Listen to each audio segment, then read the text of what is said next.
মুর্শিদাবাদে ওয়াকফ বিরোধী প্রতিবাদ যখন সন্ত্রাসী আকার নিয়েছিল, তখন আমাদের রাজ্যের বিরোধী দলনেতা শুভেন্দু অধিকারী প্রথম হাইকোর্টের দ্বারস্থ হয়েছিলেন জনস্বার্থ মামলার মাধ্যমে। এবং যতদূর মনে পড়ছে সেই দিনটি একটি শনিবার ছিল। অত্যন্ত আর্জেন্ট বেসিসে শুভেন্দু অধিকারী মহাশয়ের লয়ার হাইকোর্টে মেনশন করেছিলেন এবং গুরুত্বপূর্ণভাবে শনিবার স্পেশাল বেঞ্চ বসিয়ে হাইকোর্ট হিয়ারিং করেছিল বিকাল 4টের সময়। এবং সেইখানে মাননীয় শুভেন্দু অধিকারী যে প্রেয়ার চেয়েছিলেন, প্রার্থনা করেছিলেন কোর্টের কাছে, তার মধ্যে অন্যতম একটি হলো ইমিডিয়েট সিআরপিএফ মোতায়েন করা, মানে কেন্দ্রীয় বাহিনী যাতে সেখানে মোতায়েন করা হয়। এবং হাইকোর্ট সেই স্পেশাল বেঞ্চ হিয়ারিং এর পরে সেইটি গ্রাহ্য করেছিল। এবং আর একটি অন্যতম প্রেয়ার যেটা ছিল সেই জনস্বার্থ মামলায়, সেটি ছিল এনআইএ তদন্ত, মানে ন্যাশনাল ইনভেস্টিগেটিং এজেন্সি দিয়ে তদন্ত করা। কারণ সেখানে অনেক বোমাবাজির ঘটনা, হিন্দুদের মন্দির ভাঙার ঘটনা, বাড়িঘর জ্বালিয়ে দেওয়া থেকে অনেক কিছু, মানে নৃশংস ঘটনা ঘটেছিল। সেই তদন্তটা এনআইএ কে দিয়ে হলে তবে স্বচ্ছ তদন্ত হতো।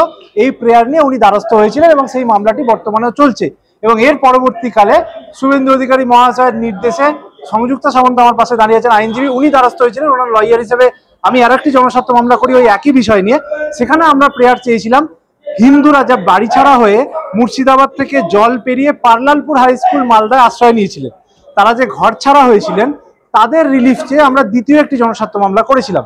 সেখানে আমরা কোর্টের কাছে প্রার্থনা করেছিলাম যাতে তাদের ঘর বাড়ি যেগুলো ভাঙা হয়েছে সেগুলো যাতে রাজ্য সরকার ক্ষতিপূরণ দেয়, সেগুলোকে যাতে যথাযথ বাসযোগ্য করে বানিয়ে দেওয়া হয়। এবং দ্বিতীয়, তাদেরকে যাতে সেফটি সিকিউরিটি দেওয়া হয় এবং নির্দ্বিধায় নির্বিঘ্নে পুলিশ প্রোটেকশন দিয়ে বা কেন্দ্রীয় বাহিনী নিরাপত্তা দিয়ে তাদেরকে যাতে ঘরে ফিরিয়ে দেওয়া হয়। এই প্রার্থনা আমরা অনারেবল হাইকোর্টের কাছে রাখি এবং অনারেবল হাইকোর্টের ডিভিশন বেঞ্চ, বিচারপতি সৌমেন সেনের ডিভিশন বেঞ্চ সেটি শুনানি করে এবং তারপরে নির্দেশ দেয় একটি টিম গঠন করানোর জন্য। যে টিমটি গঠন করা হতো স্টেট লিগাল সার্ভিস অথরিটির একজন মেম্বার, ন্যাশনাল হিউম্যান রাইটস কমিশনের একজন মেম্বার, আরেকজন উইমেন কমিশন বা অন্যান্য একটা মানে ইম্পার্সিয়াল কমিশন থেকে একটি মেম্বার নিয়ে 3 সদস্যের টিম গঠন করেন।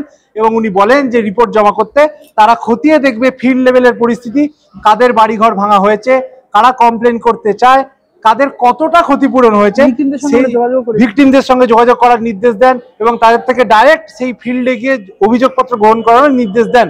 এবং স্টেট মানে রাজ্যকে বিচারপতি সৌমেন সেনের ডিভিশন বেঞ্চ নির্দেশ দেয় যাতে উপযুক্ত কম্পেনসেশন দেওয়া হয় এবং সেই সূত্রে একটি সিটও গঠন করা হয়। এবং বর্তমানে প্রিভিয়াস হিয়ারিং আমাদের 15ই মে তারিখে হয়েছিল এবং সেই 15ই মে তারিখের পরবর্তীকালে আমরা দেখতে পাচ্ছি একটি রিপোর্ট, তদন্তকারী সংস্থা একটি রিপোর্ট হাইকোর্টে জমা করেছে এবং সেই রিপোর্ট থেকে পরিষ্কার দেখা যাচ্ছে স্থানীয় তৃণমূলের কাউন্সিলর মেহবুব আলম এই ঘটনা, এই নৃশংস ঘটনা, সন্ত্রাসী ঘটনার সঙ্গে যুক্ত। প্রাথমিক তদন্ত রিপোর্টে সেটা জানা গিয়েছে। এবং দেখুন, আমরা শুরু থেকেই বলে আসছি শাসক দল এক্ষেত্রে সম্পূর্ণভাবে জড়িত। শাসক দল মদত দিয়েছে, শাসক দলের মদতপুষ্ট যারা জঙ্গি সংগঠন এবং যারা দেশ বিরোধী সংগঠন তারাই কাণ্ড ঘটিয়েছে। এবং সেখানে দুটি প্রাণ নৃশংসভাবে গেছে, হরগোবিন্দ বাবু এবং চন্দন বাবু, তাদেরকে নৃশংসভাবে হত্যা করা হয়েছে। পরবর্তীকালে তাদের পরিবারও হাইকোর্টের দ্বারস্থ হয়েছে, সবটাই বিচারাধীন। কিন্তু বর্তমানে এই বিরোধী দলনেতা আশ্রয় দিয়ে ওনাদেরকে সহযোগিতা করিয়ে ওনাদেরকে দিয়ে হাইকোর্টে রিট পিটিশন দাখিল করিয়েছেন এনআইএ তদন্তের বিষয়ে। এবং আমরা দেখতে পাচ্ছি বর্তমানে এই যে তদন্তকারী রিপোর্ট যেটা জমা পড়েছে, সেখানে পুরোপুরি রাজ্য সরকারের প্রতিনিধি, মানে কাউন্সিলর, মানে উনি তো রাজ্য সরকারের প্রতিনিধি হলেন, তার ইনভলভমেন্ট কিন্তু প্রাইমা ফেসি প্রুভড হলো, যেটা আমরা বিরোধীরা শুরু থেকে দাবি করছি। এবং মাননীয় বিরোধী দলনেতা শুভেন্দু অধিকারী বারবার বলছেন যে তৃণমূল কিন্তু সন্ত্রাস তৈরি করছে, এই ওয়াকফ বিরোধী আন্দোলনের নামে সন্ত্রাস তৈরি যে করছে, সেই যে বিরোধী দল বিজেপি, বিরোধী দলনেতা শুভেন্দু অধিকারী এবং আমরা আইনজীবীরা যারা কোর্টের দ্বারস্থ হয়েছিলাম, আমরা যে শুরু থেকে বলে আসছিলাম সিটের রিপোর্ট যেটা বলছে মেহবুব আলমের সঙ্গে যুক্ত, সেটা দিয়ে কিন্তু সিলমোহর দিল এবং পরবর্তীকালে তদন্ত চলছে। কারণ দেখুন, বেসিক্যালি হিন্দু দরদি নেতা তো আমাদের শুভেন্দু অধিকারী দাদা, তাকেই আমরা পেয়েছি। আজকে যখন এই ঘটনা ঘটলো মুর্শিদাবাদের, দাদা প্রথম মামলাটি করেছেন, দাদার পরে দাদার নির্দেশে আমিও মামলাটি করেছি এবং আমার মামলাটি এখন মানে রিপ্রেজেন্ট করছেন থ্রু মাই অ্যাডভোকেট রমিত দত্ত, যিনি এতক্ষণ কথা বলছিলেন। বেসিক্যালি দেখুন, আমাদের হিন্দুত্ববাদী থেকেও বড় কথা, আজকে আমরা তো এই দেশের নাগরিক, তাহলে শুধুমাত্র হিন্দু হওয়ার কারণে তাদেরকে এইভাবে ঘর ছাড়া হতে হবে কেন? আমরা এনআইএ তদন্ত সবসময় চাইছি, কারণ এই তদন্তগুলো কোনোদিনই রাজ্য পুলিশ কি এনকোয়ারি ইনভেস্টিগেশন করবে আমাদের সেই ক্ষেত্রে ভরসা কিন্তু নেই। এবং এই ক্ষেত্রে মেহবুব আলমের যে নাম উঠে আসছে, এটা তো আমরা জানতাম, আমরা তো ধারণা করেছিলাম বলেই তো আজকে বিরোধী দলনেতা প্রথম কিন্তু আজকে মাননীয় অনারেবল কলকাতা হাইকোর্টের কাছে এসে তিনি কিন্তু বিচার দাবি করেছেন সেই মানুষগুলোর হয়ে। এবং এই ক্ষেত্রে আমরা দেখতে পাচ্ছি হিন্দু হওয়ার কারণে তাদেরকে মৃত্যুবরণ করতে হবার পরেও কিন্তু আমরা দেখিনি কোনো রাজনৈতিক দলকে পাশে দাঁড়াতে আদার দেন আমাদের ভারতীয় জনতা পার্টি। তো এই ক্ষেত্রে আমাদের ভারতীয় জনতা পার্টি যেভাবে লড়ছে এই মুর্শিদাবাদ ভায়োলেন্স বলুন বা এই একের পর এক ভায়োলেন্সের যে ঘটনা ঘটে চলেছে গোটা রাজ্য জুড়ে, তার বিরুদ্ধে আমরা প্রতিবাদ জানাচ্ছি। ভারতীয় জনতা পার্টি লড়ছে এবং লড়বে। প্রতিটা ঘটনা, ছোট ছোট এসএসসি থেকে শুরু করে ছোট বড় প্রতিটা ঘটনাতে প্রমাণ করে দিচ্ছে যে আজকে তোলামূলের অপশাসনটা কিভাবে হয়ে যাচ্ছে, তারই একটা উদাহরণ হচ্ছে মুর্শিদাবাদের এই ভায়োলেন্স। দিদি, এই যখন মুর্শিদাবাদ ভায়োলেন্সের সময় রাজ্য সরকার একটা ন্যারেটিভ করার চেষ্টা করেছিলেন যে এটা বর্ডার থেকে মানে বাংলাদেশি নানা রকম জঙ্গি সংগঠনের লোকজন ঢুকে গেছে এবং বর্ডার সিকিউরিটি ফোর্স যেটা কেন্দ্রের দায়িত্বে তাদের অকর্মণ্যতা এটার জন্য দায়ী এবং তারা এই ভায়োলেন্সটা ঘটিয়েছে। আরে কতটা জমি তোলামূল সরকার আটকে রেখেছে, কতটা জমি বর্ডার সিকিউরিটির জন্য পায় আজকে বিএসএফ। হ্যাঁ, ফেন্সিং দিতে পর্যন্ত দেয়নি। কতটা জমি পায় আজকে সেটা আগে বলুক। আমাদের বিরোধী দলনেতা শুভেন্দু দাদা বারবারই বলেছেন যে জমিটা পায় মাননীয় মমতা বন্দ্যোপাধ্যায় সেই জমিটা ছেড়ে কেন দিচ্ছেন না? সেই জমিটা দিয়ে দিলেই তো সেই জায়গায় আজকে কেন্দ্র সুরক্ষাটা দেখে নেবে। কেন্দ্র তো তার দায়টাকে কোনোদিন অস্বীকার করেননি মাননীয়ার মতন চপমুড়ি শিল্প করো বলে। কেন্দ্র সবসময় তার যে দায় এবং দায়িত্ব, তার যে রেসপন্সিবিলিটি সেটা নিয়েই বসে আছে।